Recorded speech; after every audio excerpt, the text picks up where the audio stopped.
The early morning fog hung low over Pine Ridge Forest as Detective Mark Rivers stood beside the charred remains of a camper van.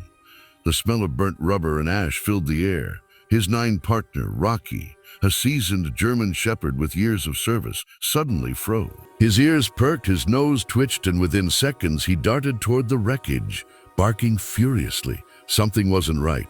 "Easy, boy," Mark called out, but Rocky wouldn't stop scratching at a corner near the burnt camper. His body trembled, not from fear, but from urgency, like he knew something was buried there. When the team moved closer to investigate, what they found beneath the ashes would unravel a heart-wrenching mystery that no one in town would ever forget. Rocky's frantic digging uncovered a charred metal box, melted at the edges but still intact. Inside were old photographs, a rusty dog tag, and a child's bracelet engraved with the name Emily. Mark's throat tightened. The case suddenly became personal. A decade ago, a family had disappeared near this same forest in a mysterious fire. The case had gone cold. Could this be connected? As forensic teams arrived, Rocky kept pacing around the site, nose glued to the ground, whining softly. Then he led Mark deeper into the woods, toward an old cabin half buried under vines and moss. And inside that cabin, they found a hidden door beneath the floorboards. The air inside was cold and stale. Mark's flashlight flickered across the wooden walls. Children's drawings, faded and torn, lined the room. One drawing made him stop. It showed a girl and her dog, labeled Emily and Buddy. Rocky sniffed the ground again, barking at a corner. When they moved the loose boards, they discovered something chilling, a small set of remains wrapped carefully in a blanket with another dog's collar beside it. The team fell silent, but the story didn't end there. A set of fresh footprints outside the cabin suggested someone had recently been there, someone who didn't want this secret uncovered. The mystery was far from over. Back at the station, DNA confirmed the remains were Emily, the missing girl from the old case. But the twist came when they analyzed the burned camper. The van was registered under the name Walter Briggs, a reclusive man who once worked as a forest ranger, and the prime suspect from the original disappearance. He'd vanished years ago. Rocky's instincts had led them not just to a body, but to a hidden trail that reignited an entire cold case.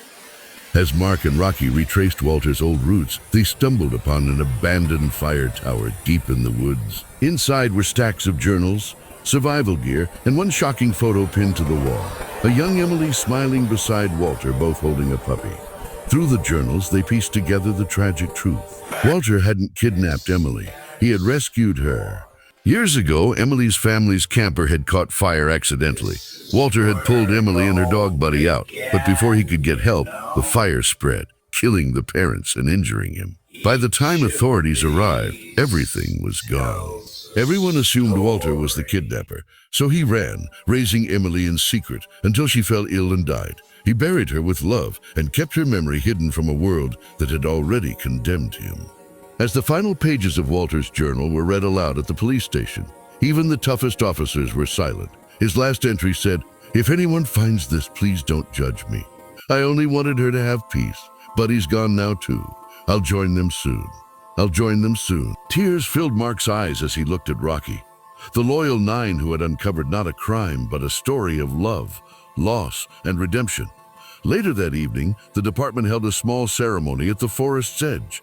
A new memorial plaque was placed near the site, in memory of Emily, Buddy, and Walter. Love never dies. Rocky sat quietly beside the plaque, his head bowed, tail still.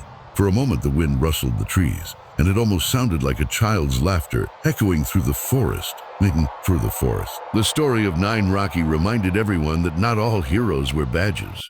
Some have fur, paws, and hearts that never give up. Sometimes the truth isn't about guilt or innocence, but about the love that survives even through ashes. And as the sun set over Pine Ridge Forest, one thing was clear. Rocky had not just solved a mystery. He had given peace to 3 lost souls. The forest was quiet now. Only the soft hum of generators and the distant crackle of radios broke the silence. Smoke still drifted above the charred camper, curling into the cold morning air like ghosts rising from the ashes. Detective Mark Rivers crouched beside the wreckage, gloved hands brushing away soot from the blackened soil. Beside him, Rocky stood alert, ears twitching, nose working fast. Something had caught his attention, something the human eyes couldn't yet see. Suddenly, Rocky let out a sharp bark and began digging at a patch of earth near the camper's left rear tire. Dirt and ash flew everywhere. Whoa, easy, boy, Mark said, moving closer. But Rocky wouldn't stop. His claws scraped against something metallic. Mark reached down and pulled out a small burnt metal box, melted at the corners, its lid sealed with rust. The moment he cracked it open, the air seemed to still. Inside were 3 items: a child's bracelet, half-burned, engraved with the name Emily, a rusted military-style dog tag, and several faded photographs, edges curled from heat. One showing a smiling little girl hugging a golden retriever. Mark's heart dropped. He knew that name. Emily Turner, the girl who vanished 10 years ago with her parents when their camper burned in the same forest. The case had gone cold. No remains, no suspects, just rumors that the fire wasn't an accident. He exhaled slowly. Good work, boy. Real good work. As the forensic team arrived, Rocky continued pacing around the site, nose still glued to the ground. His tail was low, a sign of unease. It wasn't over. He knew there was more. Then suddenly he stopped. His body went rigid, ears forward, eyes locked on the dark woods beyond the clearing. He barked, once, twice, then tugged on his leash, pulling Mark toward the trees. "Hold on, what is it?" Mark muttered, but Rocky's instincts had taken over. The dog led him through the underbrush, moving with purpose. The deeper they went, the thicker the silence became. Every step crunched leaves soaked in dew and ash. After several minutes, Rocky slowed near a small, overgrown trail, one that wasn't marked on any recent map. He sniffed the air, growled softly, then began to follow a faint scent that drifted on the breeze. "Looks like someone's been here recently," Mark whispered, noticing faint boot prints pressed into the mud. The prints led them half a mile deeper until the trees parted. And there it was, an old wooden cabin hidden behind a curtain of vines and moss, almost swallowed by time itself.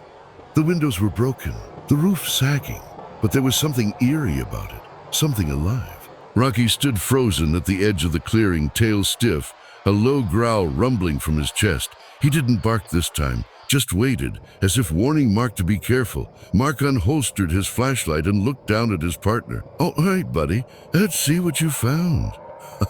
Together they stepped toward the cabin, unaware that what waited inside would turn this simple investigation into a story of love, loss, and truth buried beneath years of ashes.